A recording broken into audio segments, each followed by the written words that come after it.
Hello everyone, I just want to let you know that in this video, how long have I been practicing speaking in English and how many years did I take to catch this kind of fluency in English speaking, right? So I just want to let you know that, see, I have not taken for like 1 year, 2 years and 3 years. Just I have practiced consistently like 6 months. That's it.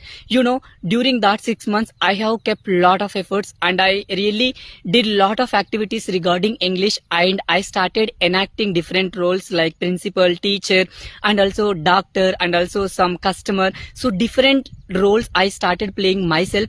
And also one thing majorly I did every single day is I started speaking to myself on different random topics, so which really helped me. And the second thing which I really did is I started telling stories to myself.